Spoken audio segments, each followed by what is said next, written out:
갑자기 전 세계적인 위기가 닥쳤을 때 한 나라가 핵심 산업을 그것도 거의 처음부터 다시 일으켜 세워야 한다면 어떨까요? 이게 바로 오늘 우리가 살펴볼 이야기, 대한민국의 야심찬 백신 주권 확보 여정입니다. 자, 그럼 오늘 어떤 순서로 이야기를 풀어갈지 한번 볼까요? 먼저 모든 것의 시작이 된 글로벌 위기에 대해 알아볼 거고요. 이어서 K-백신이라는 거대한 목표가 어떻게 세워졌는지, 그리고 이 목표를 위해 산업 생태계를 어떻게 구축했는지 살펴볼 겁니다. 기술 격차를 줄이기 위한 노력과 그 결과로 나타난 폭발적인 수출 증가도 빼놓을 수 없겠죠? 마지막으로 앞으로 우리에게 남은 과제는 무엇인지까지 짚어보겠습니다. 모든 이야기에는 시작점이 있기 마련이죠. 이 거대한 국가적 프로젝트의 시작점은 아이러니하게도 전 세계를 뒤흔든 하나의 위기였습니다. 바로 2020년이었죠. 우리가 정말 당연하게 생각했던 모든 것들이 갑자기 멈춰섰습니다. 반도체부터 아주 작은 의약품까지 전 세계를 촘촘하게 잇던 공급망 시스템이 말 그대로 뚝 끊겨버린 거예요. 우리가 그토록 의존해왔던 글로벌 공급망이 와르르 무너지기 시작한 거죠. 근데 이게 단순히 문제 하나가 아니었어요. 정말 도미노처럼 코로나19 팬데믹으로 인한 봉쇄가 시작되니까 곧바로 러시아 우크라이나 분쟁 때문에 원자재 가격이 폭등하고 미중 갈등은 기술이랑 무역에 불확실성을 더했죠. 게다가 중국의 강력한 제로 코로나 정책으로 주요 생산 기지들이 멈춰버렸습니다. 이 모든 게 한꺼번에 터지니까 전 세계 경제가 얼마나 서로 얽혀 있고 또 얼마나 취약한지가 너무나 명백하게 드러난 겁니다. 그런데요, 이런 엄청난 세계적인 혼란 속에서 한국은 이 위기를 그냥 지켜보고만 있지 않았습니다. 오히려 이걸 기회로 바꾸는 선택을 하죠. 바로 새로운 국가 전략을 세우는 아주 강력한 계기로 삼은 겁니다. 목표는 아주 명확했어요. 바로 백신 주권을 확보하는 것. 이게 무슨 말이냐면요. 더 이상 불안정한 해외 공급망에 목매지 않고 우리 국민을 위한 백신을 우리 손으로 직접 개발하고 생산할 수 있는 힘, 그 힘을 갖자는 거였죠. 그리고 그 핵심 전략의 중심에 바로 소부장이 있었습니다. 소재, 부품, 장비의 줄임말이죠. 그러니까 단순히 백신 완제품 하나만 뚝딱 만드는 게 아니고요. 백신을 만드는 데 필요한 아주 작은 소재부터 핵심 부품, 그리고 생산 장비까지 이 모든 퍼즐 조각을 우리 손으로 직접 만들겠다는 정말 거대한 국가적 계획이었습니다. 자, 그럼 어떻게 거의 맨 땅에서 하나의 완전한 산업 생태계를 만들어낼 수 있었을까요? 그 시작은요, 각자 다른 역할을 맡아줄 선수들을 모으는 거였습니다.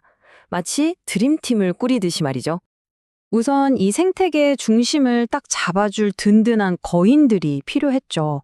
바로 삼성바이오로직스나 SK바이오사이언스 같은 이미 규모와 경험을 갖춘 대기업들입니다.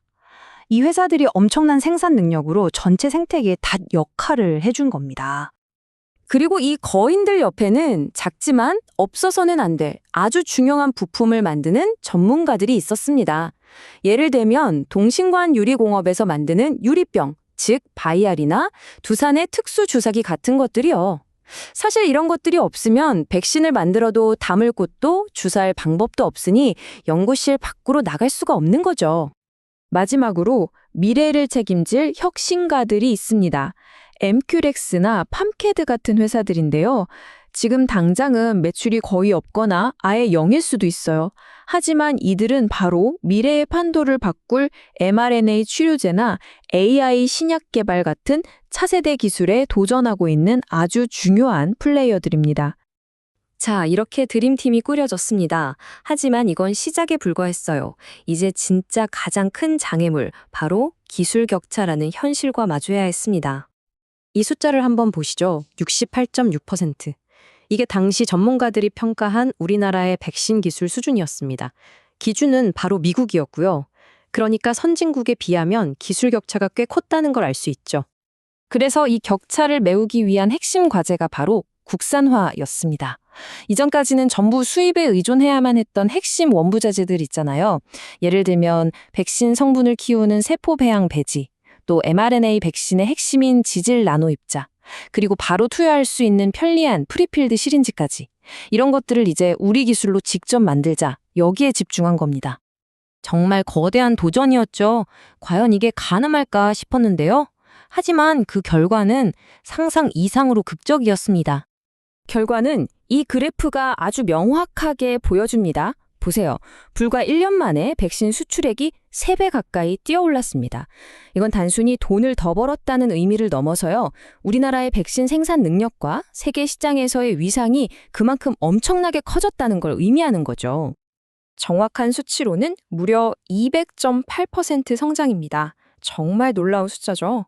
이 정도면 우리나라 전체 무역 지형에 영향을 줄 만한 수준이었습니다. 그러니까 이게 그냥 반짝하고 끝난 게 아니라는 겁니다. 백신 산업이 대한민국 수출 경제의 아주 중요한 기둥 중 하나로 완전히 자리 잡았다는 그런 근본적인 변화를 보여주는 신호였어요. 실제로 의약품 수출 품목 순위가 전년도 7위에서 4위로 껑충 뛰어 올랐으니까요. 자, 정리해보면 하나의 위기에서 시작해서 산업 생태계를 구축하고 마침내 눈부신 첫 성공까지 거뒀습니다. 그럼 이제 모든 게 끝난 걸까요? 천만에요. 이 여정은 아직 끝나지 않았습니다. 이 모든 과정을 쭉 돌아보면 확실해지는 게 하나 있습니다. 진정한 산업 강국이 되는 길은 100m 단거리 경주가 아니라 끝이 보이지 않는 마라톤이라는 거죠.